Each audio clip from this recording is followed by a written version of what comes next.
Muito bem, meus irmãos, agora 2h42, quero compartilhar com você uma dose de fé da Palavra de Deus. Se encontra no Evangelho de Jesus, capítulo 14, a partir do versículo 14, que diz o seguinte: Quando Jesus saiu do barco, viu uma grande multidão, teve compaixão dela e curou os enfermos. Ao entardecer, os discípulos foram até ele e disseram: Este lugar é isolado e já está ficando tarde, mande as multidões embora, para que possam ir aos povoados e comprar comida. Não há necessidade, disse Jesus, providencie vocês mesmos alimento para elas. Então eles responderam: Temos apenas 5 pães e 2 peixes. Tragam para cá, disse ele. Em seguida, mandou o povo sentar-se na grama, tomou 5 pães e 2 peixes, olhou para o céu e os abençoou. Então partiu os pães em pedaços e os entregou a seus discípulos, que distribuíram às multidões. Todos comeram à vontade e os discípulos recolheram 12 cestos com as sobras. Os que comeram foram cerca de 5.000 homens, sem contar mulheres e crianças. Essa multiplicação dos pães e peixes é muito conhecida por todos nós, mencionamos essa passagem em diversos momentos da nossa trajetória cristã. E um dos principais ensinamentos que nós temos aqui é que Deus, o pouco nas mãos de Deus, pode se tornar muito. Deus não olha a questão de quantidade, Ele tem poder para fazer de um pouco se tornar muito. No Antigo Testamento, nós temos um exemplo disso, quando o profeta Elias é enviado à casa de uma mulher que não tinha nada, apenas um pouco de azeite na botija e um pouco de farinha na panela. Havia uma fome naquela terra, mas diante daquilo que aquela mulher tinha, diante da atitude dela, mediante a palavra do profeta Elias, um milagre de multiplicação aconteceu diariamente na vida daquela mulher, daquela família, até que Deus enviasse chuva sobre a terra, fazendo com que a fome acabasse.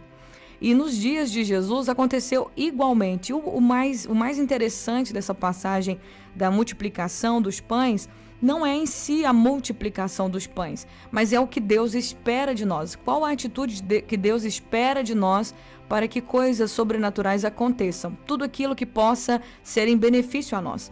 Jesus estava acompanhado de uma multidão no meio do deserto. As pessoas iam atrás dele e ficavam o dia inteiro, às vezes até dias atrás de Jesus, para ouvir os ensinamentos de Jesus, para serem curadas. E diz a palavra que no meio dessas multidões, Jesus curou as pessoas que estavam enfermas. Naquele tempo, gente, não era igual nos dias de hoje, que existia saúde pública, remédio e existia formas, maneiras das pessoas aliviarem as suas dores. Hoje, uma dor de cabeça é capaz de desestruturar você. Se você tiver uma dor de cabeça muito forte, você não consegue trabalhar, você não consegue mal conversar, às vezes fica até estressado demais por causa da dor de cabeça. Tá com a dor de cabeça forte, faz o quê? Vai lá, pega um remedinho, um analgésico, toma rapidinho ali, a dor de cabeça passa, porque hoje os remédios, os medicamentos, a medicina, ela está aí para nos aliviar as dores. Por isso que os hospitais hoje ficam cheios, a UPA fica cheia, porque o povo sentiu dor, tá passando mal, vai lá para poder ser medicado, para que possa aliviar as dores. Mas naquele tempo não tinha médico, naquele tempo não tinha remédio, não tinha medicina tão ao nosso alcance como nós temos hoje, não tinha recursos para aliviar as dores. E viver com dor é terrível, por mais que a dor seja pequena, ela incomoda. O bom da vida é viver sem dor nenhuma, não é? E naqueles dias não tinha saída, as pessoas conviviam com a dor constantemente, mas Jesus foi um alívio para essas multidões. E aonde Jesus estava para ensinar, aonde Jesus estava, depois que eles descobriram que Jesus era uma fonte inesgotável de cura, que Jesus era uma fonte inesgotável de alívio. Por que Jesus era uma fonte inesgotável? Porque ele curava e continuava curando, e ainda havia poder nele para curar as pessoas.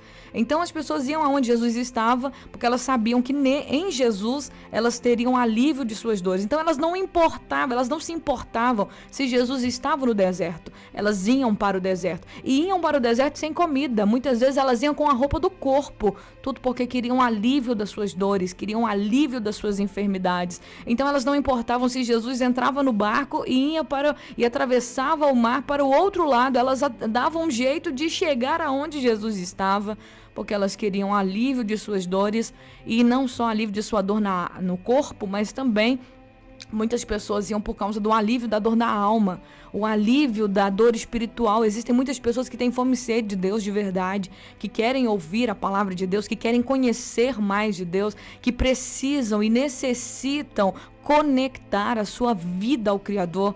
Então, em Jesus, elas encontravam tudo isso. E depois de longas ministrações, Jesus, ele olhou para a multidão, ele sentiu compaixão dessa multidão. E ao ver que já estava anoitecendo, os discípulos de Jesus, eles olharam aquela situação, aquele tanto de gente naquele pensamento humano, naquele pensamento racional, naquele pensamento lógico. Eles sugeriram para Jesus: Senhor, este lugar é isolado, nós estamos num lugar deserto, não tem nenhuma aldeia, não tem nada perto, nós estamos literalmente no deserto. Despede a multidão, dá um basta no sermão, fala para as pessoas irem embora para a casa dela, para elas irem para as aldeias, para elas procurarem algum lugar, porque era uma multidão, minha gente. 5.000 pessoas, fora mulheres e crianças. Então é gente demais, gente demais. Aí eles sugeriram para Jesus: Senhor, despede esse povo, porque já está ficando tarde, e despedem eles para que eles possam ir embora e ir para algum lugar, para algum povoado, para ver se eles compram comida, porque de fato, com certeza, já tinham pessoas que estavam talvez reclamando de fome, com fome, né? A gente come de manhã, chega na hora do almoço, muita gente toma café na parte da manhã, 6 horas da manhã, tá dando 10 horas, 10 e meia ali, o estômago já começa, né? Fazendo aqueles barulhinhos, doendo, porque tá na hora de chegar o almoço 11 horas e se precisa alimentar.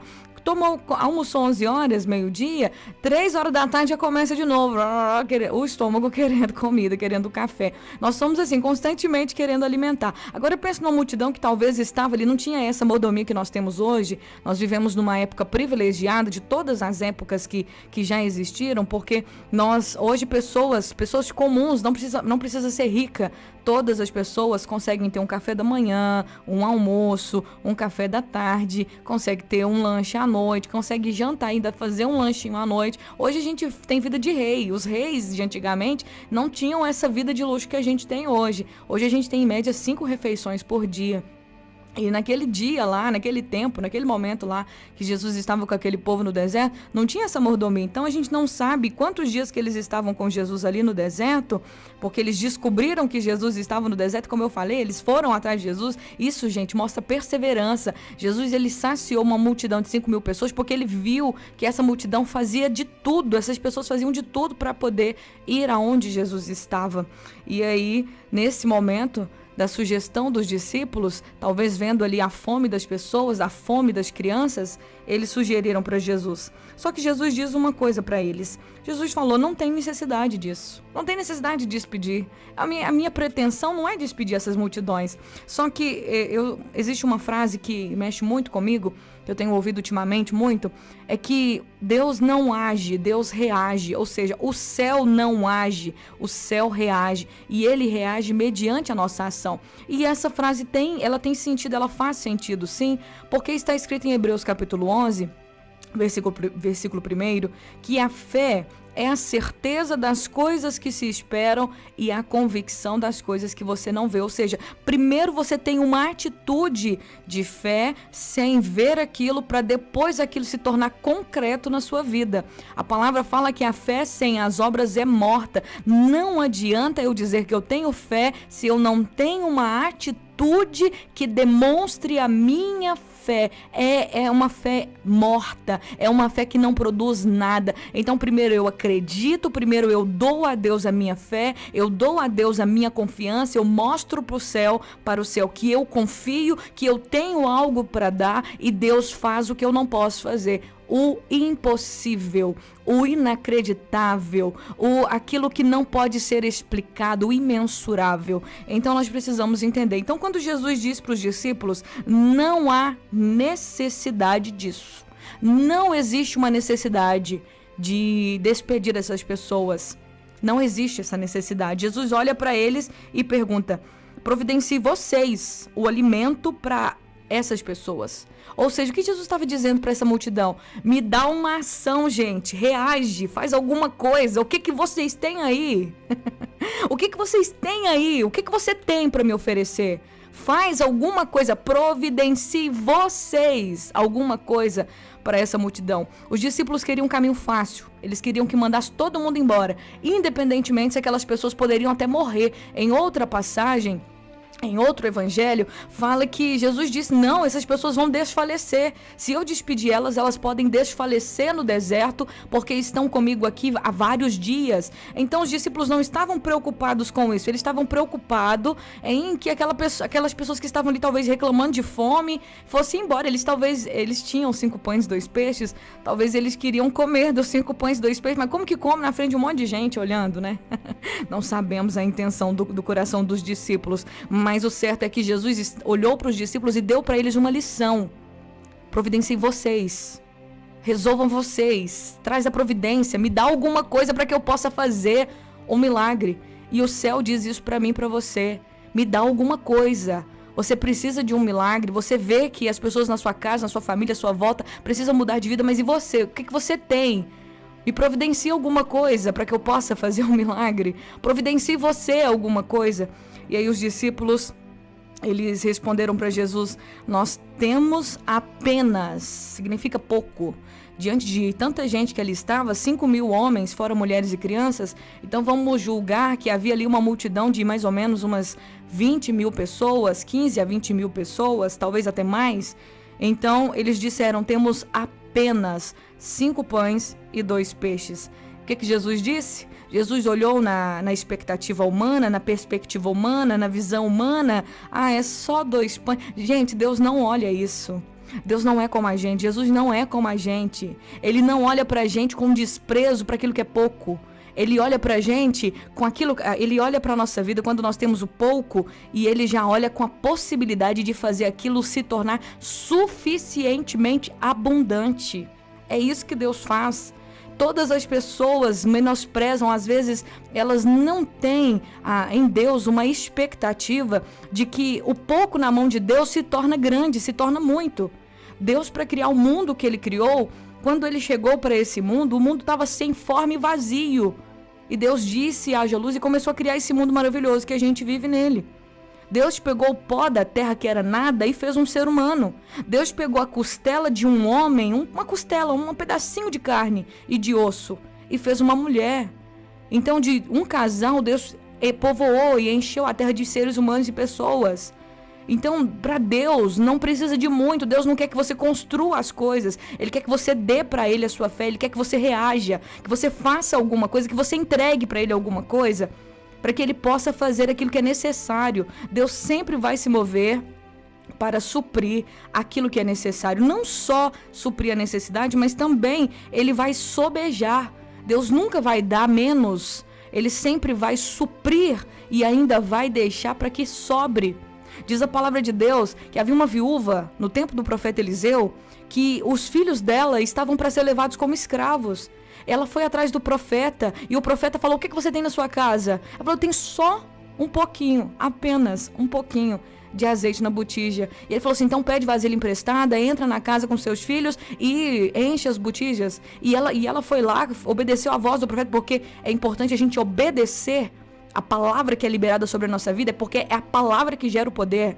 É a palavra. Então, Jesus disse para os discípulos, providencia alguma coisa para mim, eles providenciaram. A partir do momento que eles entregaram algo para Jesus, Jesus liberou uma palavra para eles. E qual foi a palavra? Manda todo mundo sentar. Manda todo mundo sentar em grupo e agora vocês vão distribuir. E eles fizeram o quê? Pegaram aqueles 5 pães, 2 peixes, Jesus deu graças e eles foram distribuir. E à medida que eles foram distribuindo, os pães foram se multiplicando, os peixes foram se multiplicando. E no final daquele grande banquete, naquele deserto, diz a palavra que ainda sobrou 12 cestos com as sobras. Todo mundo comeu, e diz a palavra que todos comeram à vontade. Comeram, foi uma comida que talvez aquelas pessoas nunca tinham comido um banquete como aquele. À vontade, foi assim, ó, eles se esbaldaram naquele dia. E a mulher das botijas, a mulher lá que foi recorrer ao profeta Eliseu, diz a palavra também que o azeite não parava de correr. Enquanto tinha vasilhas, o azeite estava correndo. Depois ela pagou as dívidas dela e o profeta falou: o que sobrou, você vive desse que sobrou. E esse que sobrou, com certeza, foi o suficiente para ela viver o resto da vida dela, mais os filhos dela. Porque Deus, ele faz completo, ele faz a obra completa. Então não menospreze aquilo que você tem. É pouca fé, às vezes existe uma esperança, existe algo, às vezes você pode olhar e pensar assim: eu não tenho nada, eu não tenho recurso, Deus, eu estou endividado, eu não tenho nada, eu não tenho nada, mas esse nada que você julga que é nada, coloque nas mãos de Deus, pegue a sua fé e ponha diante dele, ore, apresente para ele e ande debaixo de uma palavra de Deus. Deus está liberando uma palavra para mim, para você nessa tarde, que a gente possa entregar e reagir, apresentar a nossa vida para Deus, as nossas causas para Ele, a nossa fé para Ele, colocar nele a nossa confiança, porque quando você faz isso, o Senhor multiplica e a palavra dele não muda. Os céus e a terra passarão, mas as palavras de Deus não vão passar. Então, se Deus diz: eu vou fazer, me entrega, me dá o que você tem, providencia você, faz, reage, porque se você agir, eu vou reagir. E o céu está esperando isso de nós. Dê o primeiro passo, faça você, apresente-se para Jesus, tome uma atitude de fé. Não fale apenas eu creio, mas haja como alguém que crê. E com certeza você vai testemunhar milagres sobrenaturais que Jesus vai fazer na sua vida. Convido você a orar comigo. Senhor, obrigado pela tua palavra. Jesus, tu és bom, tua misericórdia é para sempre. Abençoe a vida de cada pessoa que me acompanha nessa tarde. Que a tua mão de poder esteja sobre nós.